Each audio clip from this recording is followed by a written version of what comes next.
Assalamualaikum warahmatullahi wabarakatuh. Salam sejahtera. Adil Katalino Pacuramin Kasaruga Bahasa Ingat Kajubatan.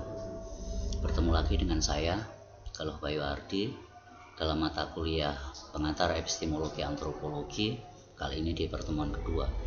Saya juga minta maaf karena video ini tayang terlambat dari jam mata kuliah ini seharusnya dilakukan. Oke, kita lanjutkan dari pertemuan-pertemuan yang kemarin. Kita kita menjelaskan mengenai posisi epistemologi dalam konteks ilmu filsafat atau filsafat ilmu. Nah, sekarang kita akan coba lanjutkan salah satu bagian sebelum kita membahas epistemologi, antropologi terutama. Di sini kita harus juga tahu sebelumnya mengenai apa itu paradigma, pendekatan atau perspektif atau kerangka teori atau ya sesuatu yang nanti mendasari atau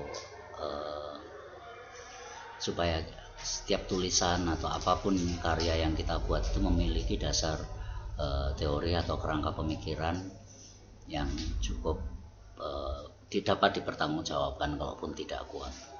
Oke, langsung saja kita membicarakan mengenai paradigma.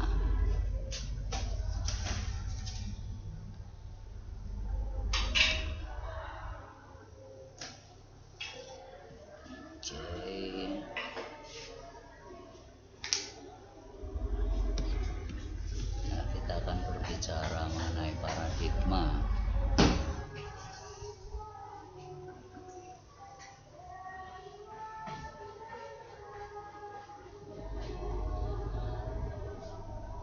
Nah, apa sih itu sebetulnya paradigma? Ini saya masih mengacu pada pengajar saya dulu mengenai yang mengajarkan epistemologi antropologi. Di sini saya masih mengacu pada Ahimsa yang ini ditulis 2011 dalam makalah seminar beliau.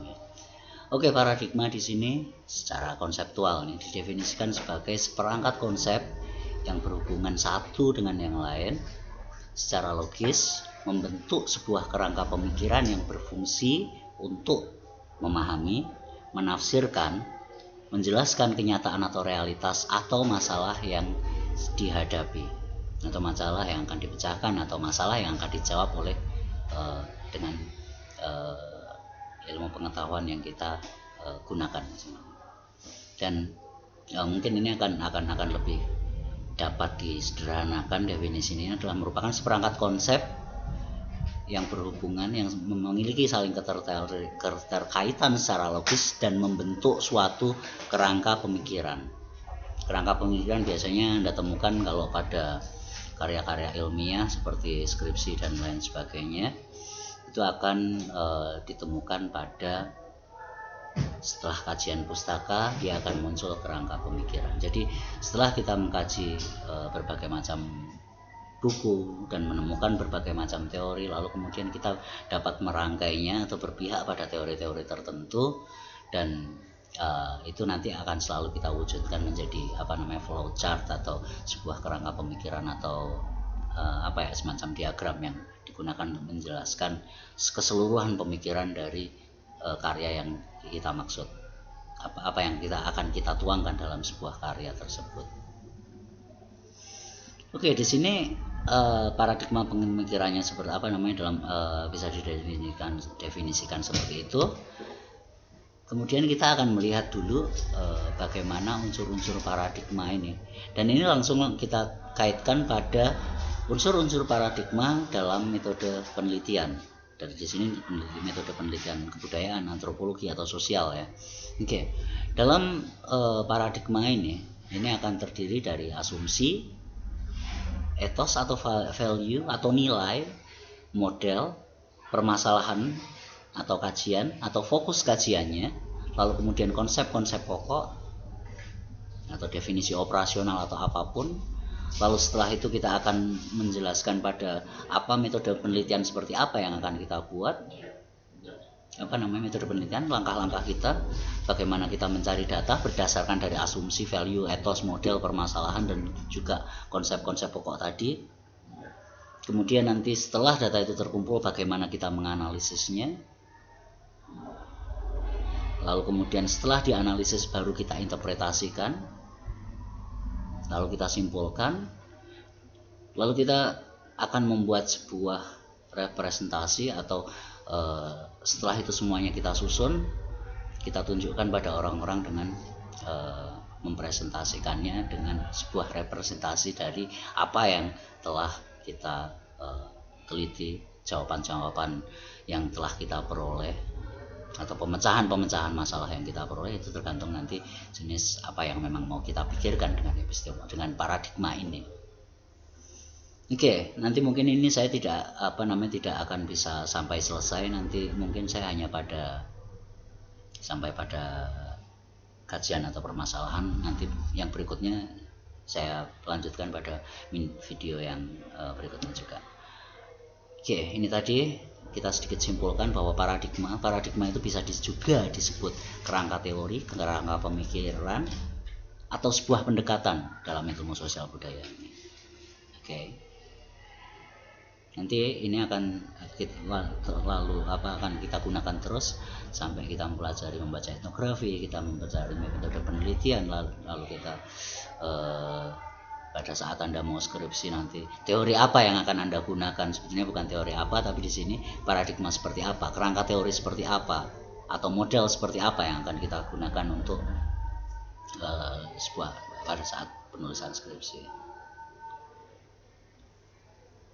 Oke, unsur pertama tadi adalah asumsi. Jadi sebelum kita menentukan pertanyaan penelitian dan lain sebagainya, sebelum kita menuliskannya, asumsi apa yang kita miliki ketika kita melihat sebuah fenomena atau sebuah permasalahan yang memang akan kita teliti. Jadi harus ada, kita punya asumsi dulu. Nah, asumsi atau anggapan dasar ini adalah pandangan mengenai suatu hal. Bisa berupa benda, asumsi, ilmu pengetahuan, tujuan, disiplin, dan lain sebagainya. Disiplin ilmu ya di sini. Yang tidak dapat dipertanyakan lagi kebenarannya, atau anggaplah sudah diterima atau disepakati menjadi suatu kebenaran. Nah, asumsi dasar dari asumsi ini sebetulnya apa? Kita bisa bahwa asumsi ini merupakan sebuah pandangan atau pandangan yang akan kita gunakan yang merupakan titik tolak atau sebuah dasar kita berpijak pertama kali dalam upaya memahami suatu persoalan. Karena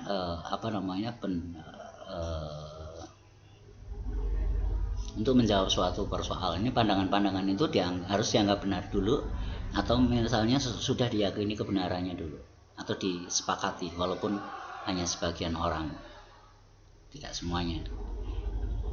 Dan anggapan ini harus mulai bisa, asumsi dasar ini juga harus bisa diterima dulu sebelum kita berlanjut pada hal-hal yang berikutnya. Nah, anggapan ini bisa muncul dari pertama di sini ya mungkin perenungan filosofis, hasil refleksi kita, atau hasil-hasil penelitian empiris yang kita percaya, yang canggih, atau dapat pula dari pengamatan yang seksama atau pengamatan yang cukup lama. Sebetulnya mungkin kita tidak menyadari kita sudah mengamati banyak hal, dan tiba-tiba suatu saat terkumpul dan ternyata memunculkan kesadaran tertentu yang itu nanti bisa kita gunakan menjadi dasar dari asumsi. Oke, lalu kemudian di sini akhirnya bisa kita simpulkan atau kita ringkas bahwa asumsi dasar ini merupakan sebuah fondasi dari sebuah disiplin keilmuan atau dasar sebuah kerangka pemikiran. Salah satu contoh misalnya masyarakat diasumsikan seperti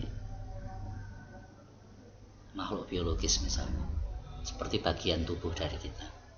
Nah, itu salah satu asumsi. Ketika asumsinya bahwa masyarakat itu adalah seperti tubuh manusia, berarti ada kepalanya yang memimpin, ada tangan kanan, ada tangan kiri, ada kaki, ada jantung yang menggerakkan, ada darah yang yang mengirimkan metabolisme. Jadi perumpamaan di sana ada seorang kepala, ada seorang mungkin semacam sekretaris, ada bendahara, lalu ada pengurus-pengurus yang lainnya. Nah, itu kita asumsikan bahwa itu kita menggunakan asumsi bahwa suatu masyarakat itu seperti tubuh makhluk hidup misalnya, seperti itu. Salah satu contoh yang paling mudah. Nanti berikutnya bisa kita diskusikan di forum yang lain. Nah, kemudian setelah asumsi di sini tentu saja kita akan dikenai atau kita akan mengatakan bahwa penelitian kita atau pengamatan kita cukup baik atau tidak, berhasil atau tidak. Di sini ada value-nya atau nilai, sebetulnya nilai mengenai apa yang baik dan buruk, benar atau tidak, sesat atau tidak. Dan nilai di sini merupakan ada beberapa syarat berdasarkan dan banyak nilai seperti dalam ilmu pengetahuan alam, ilmu pengetahuan sosial budaya, dalam penelitian ilmiah, analisis ilmiah, hasil penelitian. Nah, itu di situ ada sesuatu yang dinilai. Kadang memang ada yang menilai benar atau salah, tepat atau tidak, jauh atau dekat. Nah, itu penilaian atau value di sini. Karya ilmiah yang semakin baik jika seperti apa, atau kalau sebuah teori yang baik jika seperti apa, itu masing-masing di berbagai bidang ilmu itu kadang-kadang tidak sama. Nah, nanti mungkin kita di epistemologinya nanti kita akan bahas lebih lanjut. Ini kita masih bahas paradigma, dan nanti mengapa ada perbedaan sudut pandang ketika kita memandang dari sosiologi pembangunan dan dari antropologi. Itu mungkin ada beberapa value yang berbeda, ada beberapa value yang mungkin agak sedikit bukan bertentangan tapi tidak searah. Di sini nilai yang baik dalam ilmu pengetahuan ini adalah apakah ini value atau etos atau nilai dari sebuah ilmu atau sebuah proses berpikir ini dipertimbangkan baik buruknya itu bermanfaat tidaknya juga bagi kehidupan manusia, berfaedah atau unfaedah di sini, sia-sia atau enggak, atau semacam apakah kita mengerjakan atau berpikir semacam itu atau memecahkan sebuah masalah tertentu atau merenungkan sebuah masalah tertentu itu menjadi sesuatu yang sia-sia enggak gitu. Seperti misalnya kadang kita kenapa sih orang harus belajar puisi misalnya, mungkin bagi hal-hal yang bagi orang-orang tertentu, bagi yang tidak menekuni disiplin ilmu itu atau kurang tertarik tentang hal tersebut, mungkin itu sangat-sangat tidak bermanfaat bagi kehidupan. Walaupun ya ada alasan-alasan lain tentu saja. Lalu kemudian ketika ya ada kelompok-kelompok masyarakat tertentu yang mungkin dianggap ya sampah masyarakat mungkin. Apakah kita juga akan berbicara semua orang ada sih yang namanya sampah manusia itu, seperti itu. Etiskah, humaniskah kita mengatakan bahwa ada sampah masyarakat, ada masyarakat yang suci, ada masyarakat yang penuh dosa, dan lain sebagainya.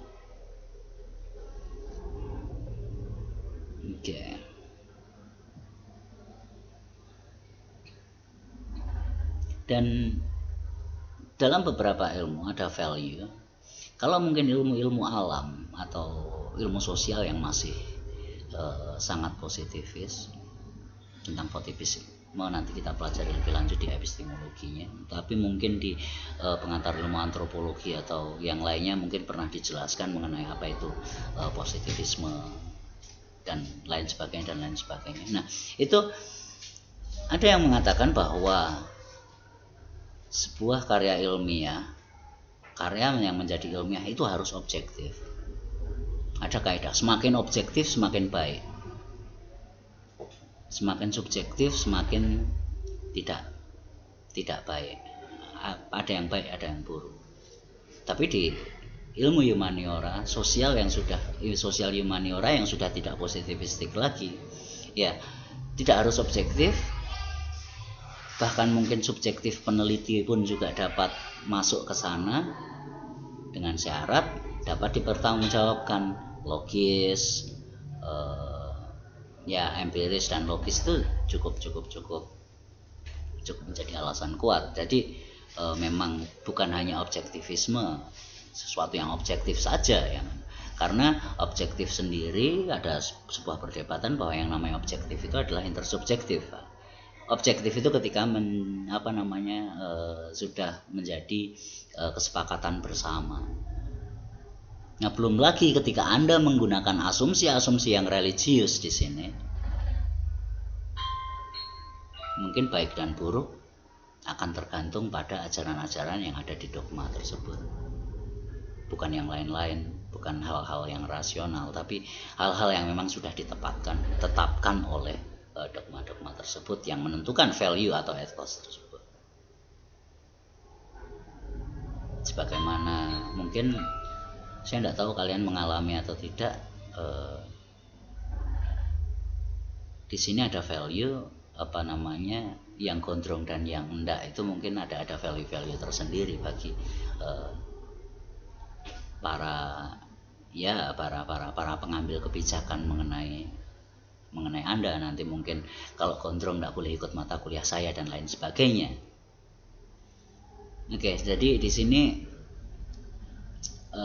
bahkan ada yang mempertentangkan zaman dulu bahwa yang namanya ilmu pengetahuan alam itu sangat jauh dari Sang Pencipta, atau ingin ingin mengalahkan atau menyaingi Sang Pencipta, atau bahkan membuat manusia itu tidak percaya pada Sang Pencipta. Itu ada pendapat-pendapat seperti itu, ada. Karena kita mengagungkan logika, menyembah logika, empirisme nyata itu harus nampak dan lain sebagainya. Ada pendapat-pendapat bahwa itu akan menjauhkan dengan Sang Pencipta, atau dengan keyakinan, iman dan lain sebagainya. Ya, pada masa-masa tertentu memang juga di Eropa ilmu pengetahuan itu adalah sebuah kejahatan. Ketika mereka menekuni ilmu pengetahuan, meramu bahan-bahan kimia, mereka dianggap melakukan sihir dan bersekutu dengan setan. Ada masa seperti itu. Dan mungkin ada juga nanti masa yang akan datang ada hal-hal seperti itu juga. Ketika saya mengajar antropologi seperti ini, dengan cara yang seperti ini saya dibilang kafir, itu mungkin bisa jadi. Ya dulu kalau saya ketemu ulama, mungkin kalau saya kafir ya saya diislamkan. Tapi di sini kadang-kadang hari ini saya Islam pun dikafirkan. Oke, ya itu bercanda sedikit aja ya. Oke, kenyataan realitas sekarang kayak gitu. Oke, berikutnya ada model. Model ini bukan cewek seksi yang pakai pakaian untuk menunjukkan pakaian-pakaian atau fashion terbaru di sini. Oke, di sini yang dimaksud model ini adalah sebuah perumpamaan. Sebetulnya model ini model ini juga merupakan bisa menjadi dasar juga, sebagaimana asumsi tadi saya katakan bahwa masyarakat itu mirip atau serupa dengan makhluk biologis. Ada kepala, ada tangan, ada kaki, ada ekor, ada alat pencernaan, bla bla bla. Nah, ini perumpamaan atau analogi dari kata dasar analog ya, bukan anal dan logos tapi analog. Oke, di sini, atau mungkin kita sering menyebutkan kiasan. Nah, mungkin nampaknya enggak objektif juga dan terlalu juga untuk di ilmu alam ilmu juga jarang digunakan analogi tersebut. Tapi di dalam ilmu humaniora bahkan analogi itu kadang-kadang penting, dan analogi yang kuat atau model yang kuat ini juga akan dapat membuat value dari hasil pemikiran, hasil penulisan kita itu dapat dipertanggungjawabkan. Jadi masih konsisten, lalu kemudian ada konsistensi, tidak melompat-lompat, lalu kemudian tidak kesana kemari, dan satu alur lurus untuk menjelaskannya dan menjadi mudah dimengerti. Jadi ini perumpamaan, analogi, kiasan atau ya model tadi dari segala macam gejala yang akan kita pelajari atau apa yang kita amati di sana, entah itu kebudayaan, entah itu masyarakatnya, apakah itu ya di ilmu-ilmu lain pun juga bisa digunakan. Dan model ini untuk menyederhanakan suatu penjelasan yang mungkin rumit. Model ini bisa berupa kiasan tadi, dan salah satunya juga seperti tadi yang saya katakan, flowchart atau semacam diagram. Nah, itu menyederhanakan untuk mempermudah diagram alur tadinya, apa mempengaruhi apa, lalu kemudian atau apa bagian dari apa dan lain sebagainya, itu kita tulis dalam semacam peta konsep atau flowchart tadi, diagram alur tadi. Walaupun yang artinya di sini karena menyederhanakan, di sini tidak semua aspek atau sifat dan unsur dari realitas dapat dimunculkan dalam model tersebut. Jadi kadang-kadang di situ kita perlu membatasi lingkup permasalahan, lingkup penelitian.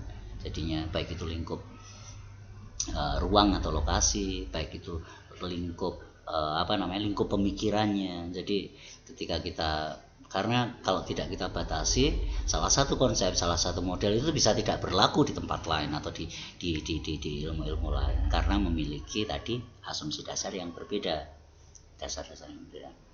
Dan di sini model bisa kita lihat menjadi terbagi menjadi dua, model utama, lalu kemudian secondary model atau yang membantu atau yang mendukung. Dan model yang seperti ini adalah model utama. Jadi misalnya kalau yang paling sederhana kita baca satu jurnal ya. Kalau jurnal yang baik itu akan mudah untuk dibuat sebuah model, atau dia sudah menunjukkan model itu dalam semacam kerangka berpikirnya sehingga kita bisa mengikutinya dengan lebih mudah. Lalu kita bisa menemukan antara pertanyaan penelitian, fokus penelitian, kajiannya, apa yang dikaji dalam jurnal, atau pemikiran yang itu akhirnya terjawab dengan apa di bagian akhir, dibahas dengan baik, dengan model-model yang baik, dan akhirnya disimpulkan secara baik dan kemudian bisa menambah pemahaman bagi para pembacanya. Nah, setelah modelnya kemudian kita lihat lingkup permasalahannya, pertanyaan-pertanyaan yang ingin dijawab, dan mungkin pada paradigma positivistik, hipotesa yang ingin diuji benar atau enggak. Dan di sini permasalahan fokus kajian ini ya memang beranjak tidak begitu saja muncul. Jadi untuk menulis sebuah penelitian menentukan judul skripsi juga tidak mudah, karena harus ada